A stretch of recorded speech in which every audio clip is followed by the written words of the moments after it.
Olá, vamos retomar nosso assunto na disciplina Administração Estratégica, né? Caminhando agora para o início do módulo 2, etapas no processo de planejamento estratégico. Nós iremos dar o foco na administração pública, ok? Muito bem. É bom a gente frisar, né, que o planejamento estratégico é um processo, como eu já disse na videoaula anterior. Ele é um processo dinâmico, né, e composto por várias etapas.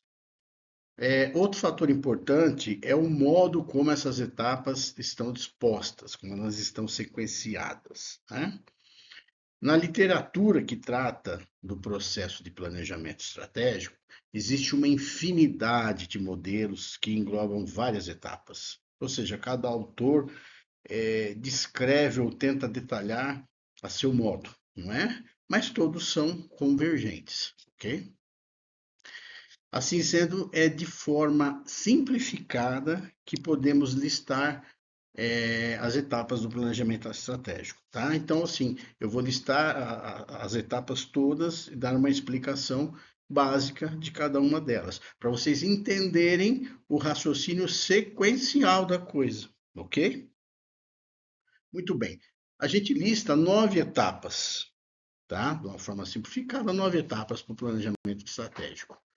Primeiro, o diagnóstico organizacional, depois a definição de missão, definição de visão, definição de valores, análise e formulação de objetivos e diretrizes estratégicas, formulação de estratégias e planos de ação, a implementação da estratégia, o monitoramento, controle e avaliação, e, por fim, os fatores críticos de sucesso do planejamento estratégico no setor público. Muito bem. Vamos iniciar, obviamente, pelo diagnóstico, né? O diagnóstico constitui o ponto de partida de qualquer processo de planejamento estratégico e assume contornos particulares quando aplicado a organizações públicas. Diferentemente do setor privado, onde o diagnóstico frequentemente se orienta por indicadores de mercado e rentabilidade,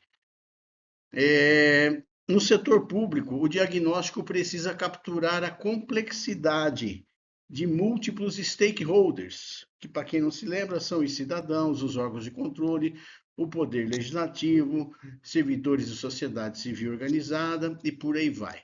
São sempre os grupos de interesse, não é?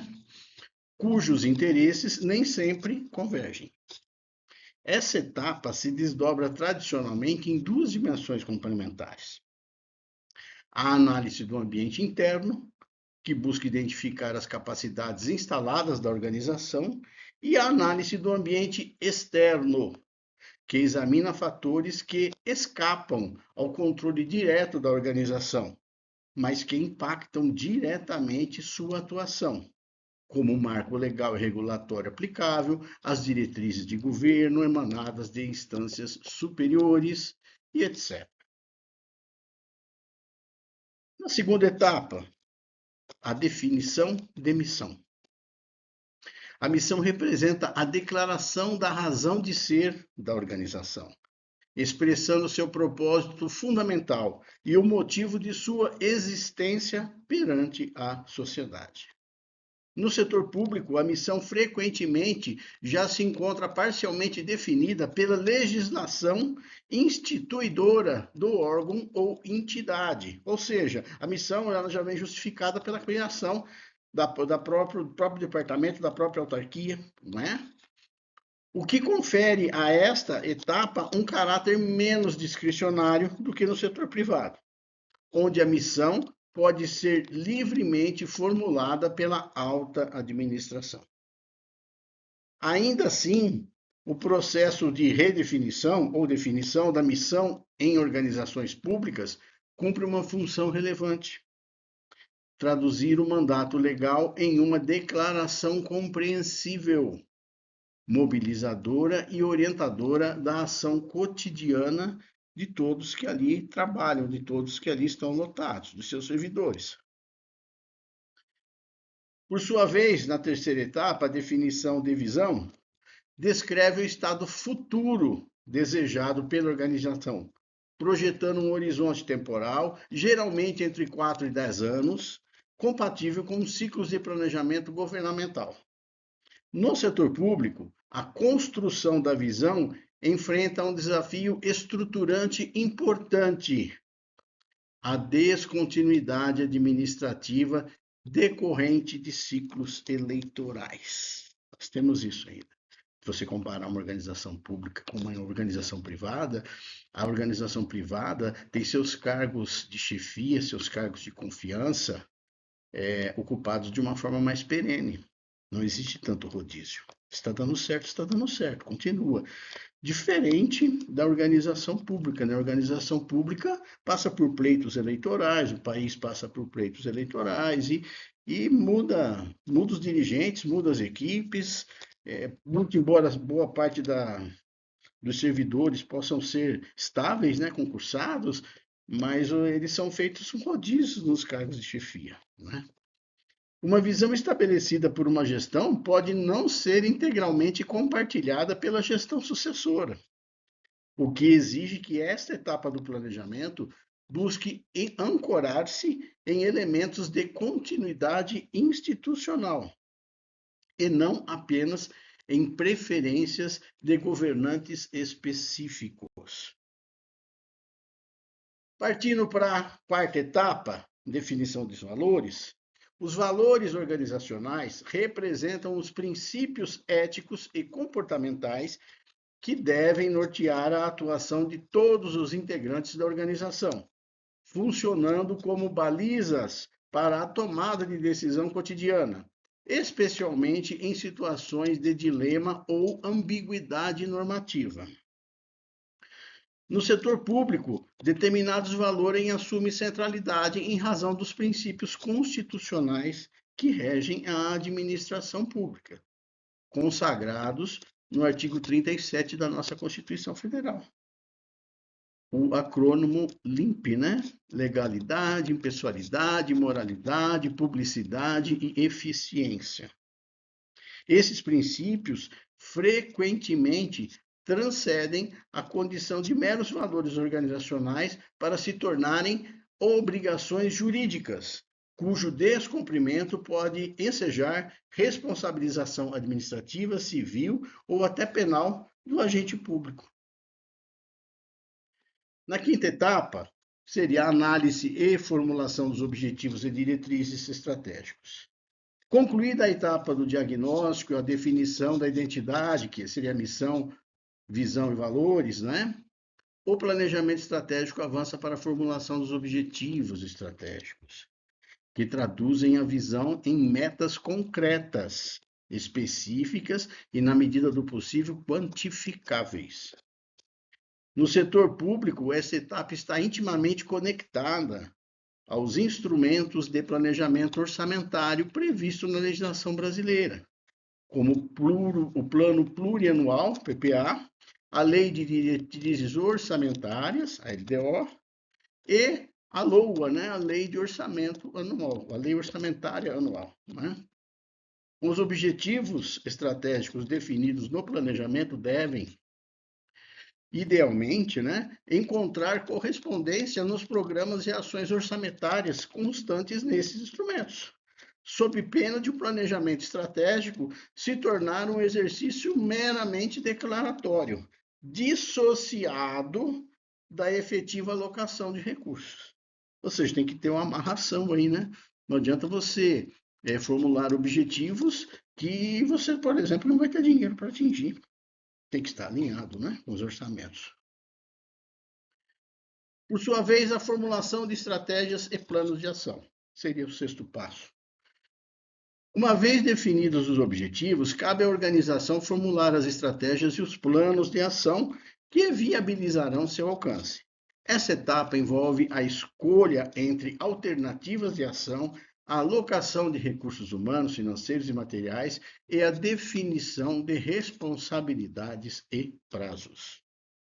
No contexto público, esta etapa apresenta uma particularidade relevante: a necessidade de compatibilizar as estratégias formuladas com os procedimentos da Lei de Licitação e Contratos, a 14.113 de 21, que impõe ritos formais para a contratação de bens, obras e serviços necessários à execução das estratégias. Um plano estratégico que não considere adequadamente os prazos e as exigências licitatórias corre o risco também de se tornar inexequível na prática, por mais tecnicamente robusto que seja seu desenho. Se estiver em desconformidade com a lei, não será executado, né? Quanto à implementação, a implementação constitui a etapa em que as estratégias formuladas são efetivamente colocadas em prática, por meio da execução dos planos de ação, da mobilização de recursos e da coordenação entre as diferentes unidades organizacionais envolvidas. A literatura especializada em administração pública frequentemente destaca a implementação como o elo perdido do planejamento estratégico governamental, uma vez que estratégias bem formuladas frequentemente fracassam não por deficiências de concepção, mas por falhas da fase de execução. Ou seja, a equipe não estava bem antenada com o que precisava ser feito, né? Entre os fatores que comprometem a implementação do setor público, destaca-se a rotatividade dos servidores em cargos-chave, a insuficiência de capacitação técnica das equipes executoras, a fragmentação de competências entre diferentes órgãos e níveis de governo e a insuficiência ou instabilidade dos recursos orçamentários efetivamente liberados frente ao previsto pela LOA. Na oitava etapa, a parte de monitoramento, controle e avaliação. O monitoramento e a avaliação constituem etapas de fechamento do ciclo de planejamento estratégico, permitindo verificar em que medida os objetivos estabelecidos foram efetivamente alcançados e retroalimentando o processo de planejamento para ciclos subsequentes. No setor público brasileiro, essa etapa articula-se com um sistema de controle particularmente robusto e multifacetado, que inclui o controle interno, são as unidades de controladoria e auditoria interna dos próprios órgãos, o controle externo, exercido pelos tribunais de contas, podendo ser eles da União, dos estados, em algum caso até de municípios, né? E pela sociedade civil organizada, e pelo controle judicial, exercido pelo Poder Judiciário e pelo Ministério Público. Por fim, a nona etapa, que são os fatores críticos de sucesso do planejamento estratégico, nós temos que o primeiro fator crítico refere-se ao comprometimento da alta liderança política e técnica com o processo de planejamento, incluindo a disposição de sustentar as decisões estratégicas, mesmo diante de pressões de curto prazo típicas do calendário político eleitoral. O segundo fator diz respeito à participação e ao engajamento dos servidores em todos os níveis hierárquicos. Uma vez que os planos formulados exclusivamente por consultorias externas ou por núcleos restritos de dirigentes, sem a apropriação pelos servidores responsáveis pela execução cotidiana, enfrentam maior resistência e menor efetividade na fase de implementação. O terceiro fator crítico envolve a compatibilização entre um planejamento estratégico e os instrumentos orçamentários, que já mencionei anteriormente, sem a qual o planejamento corre o risco de se tornar uma peça meramente retórica, desconectada da efetiva capacitação de execução financeira da organização. A gente tem também um quarto fator que se refere à continuidade institucional, frente às transições de governo, exigindo um mecanismo de institucionalização do planejamento, como uma formalização em lei ou decreto. ou sua vinculação a instâncias de controle social permanentes, que reduzam a vulnerabilidade e descontinuidade decorrentes da mudança político-partidária. Nesse caso aqui, é importante a gente entender que a descontinuidade dos planejamentos estratégicos é um dos fatores que mais fazem com que nosso país patine em certas áreas, né? Tenha deficiência em certas áreas. Então, quanto mais a sociedade estiver envolvida no que foi planejado, né? Para poder cobrar dos que ali vieram para substituir os anteriores, fazendo com que esses deem continuidade, né? Não é cada vez que troca o comando, troca as ideias, não pode ser assim, né? Este um ponto muito importante que a gente tem que ressaltar. O quinto fator diz respeito à capacidade técnica instalada para monitoramento e avaliação, incluindo sistemas de informação gerencial adequados, servidores capacitados em métodos de avaliação e políticas públicas, e cultura organizacional orientada a resultados e a aprendizagem institucional a partir de erros identificados. Para finalizar, o sexto fator crítico envolve a gestão adequada das expectativas e da comunicação com a sociedade civil, uma vez que o setor público responde não apenas por critérios técnicos de eficiência, mas também por critérios políticos de legitimidade e accountability, porque perante o cidadão deve ser tratado como não apenas como usuário, porque o cidadão, né, não deve ser tratado apenas como um usuário do serviço, mas como titular do poder que a administração pública exerce em seu nome. Na linguagem da iniciativa privada, o cidadão é o cliente. Quando a gente vem falar que as empresas fazem de tudo para atrair, reter, fidelizar clientes, se nós formos olhar no outro ângulo, o setor público, né, os clientes das organizações são os cidadãos, porque são eles que contribuem com os impostos, né? Então, isso é muito importante de ser observado também. Muito bem. A gente percebe que fica evidente a importância e a abrangência de cada uma dessas etapas do planejamento. E me parece óbvio que a falha em qualquer uma delas inviabiliza a implantação e o êxito de todo o planejamento estratégico, né? Vale lembrar que, se queremos ter um serviço público de qualidade que atenda às necessidades dos contribuintes, precisamos cada vez mais nos empenhar para que tenhamos uma visão de longo prazo, desde a concepção até a implantação do planejamento estratégico. Somente assim conseguiremos barrar as rupturas impostas pelas visões ideológicas distintas que tanto atrasam o desenvolvimento nas nossas organizações. Isso é muito sério mesmo. Vários setores essenciais para a sociedade, saúde, educação, quando a gente vê políticas públicas descontinuadas, né, gera expectativa, gera decepção. Gera expectativa, gera decepção para determinados grupos sociais, não é? Isso não é legal para ninguém, porque todos precisam de, por exemplo, educação, por exemplo, saúde, segurança e por aí vai, não é?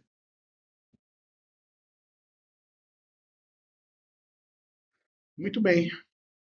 Com esta sequência de etapas, a gente finaliza, né, uma revisão bem basiquinha do módulo 2, que seria das etapas do processo de planejamento. Eu aconselho a todos que leiam o material atrelado, capítulo 2 da apostila, esclareçam possíveis dúvidas nos seus fóruns, né, que temos na quinzena também, assistam os vídeos complementares, que eu também coloquei lá, porque esse vídeo eu faço baseado na apostila, né? Mas tem outros vídeos que eu coloco de outros colegas professores que já não fazem com base no mesmo material, mas do mesmo assunto. Então amplia a visão de vocês, não é? E finalmente respondam o questionário avaliativo da semana com 10% da nota da disciplina. Ok? Bons estudos e até a próxima.